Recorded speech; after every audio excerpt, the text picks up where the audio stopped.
De l'Évangile de Jésus-Christ selon saint Matthieu, chapitre 18, versets 1 et suivants. À ce moment-là, les disciples s'approchèrent de Jésus et lui dirent : « Qui donc est le plus grand dans le royaume des cieux ?» Alors Jésus appela un petit enfant. Il le plaça au milieu d'eux et il déclara : « Amen, amen, je vous le dis, si vous ne changez pas pour devenir comme les enfants, vous n'entrerez pas dans le royaume des cieux. Mais celui qui se fera petit comme cet enfant, celui-là est le plus grand dans le royaume des cieux. Et celui qui accueille un enfant comme celui-ci en mon nom, il m'accueille moi. Gardez-vous de mépriser un seul de ces petits, car je vous le dis, leurs anges dans les cieux voient sans cesse la face de mon Père qui est aux cieux. Quel est votre avis ? Si un homme possède 100 brebis et que l'une d'entre elles s'égare, ne va-t-il pas laisser les 99 autres dans la montagne pour partir à la recherche de la brebis égarée ? Et s'il arrive à la retrouver, amen, je vous le dis, il se réjouit pour elle plus que pour les 99 qui ne se sont pas égarés. Ainsi, votre Père qui est aux cieux ne veut pas qu'un seul de ses petits soit perdu. Acclamons la parole de Dieu.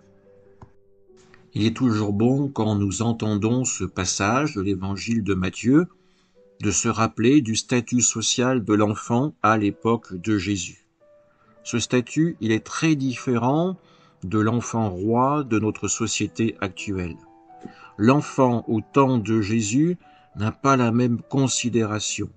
Sa place, elle est pratiquement en dessous du dernier esclave de la maison.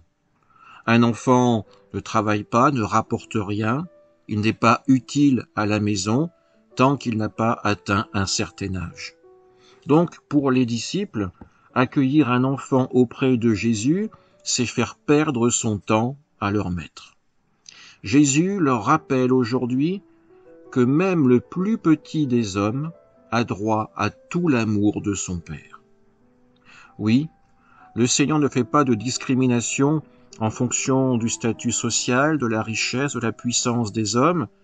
Tout ce qu'il veut, c'est donner son amour, libre à chacun de le recevoir ou non. Jésus ne classe pas les hommes, il ne fait pas de tableau ou de liste, il ouvre largement les portes du royaume à tous ceux qui désirent y entrer.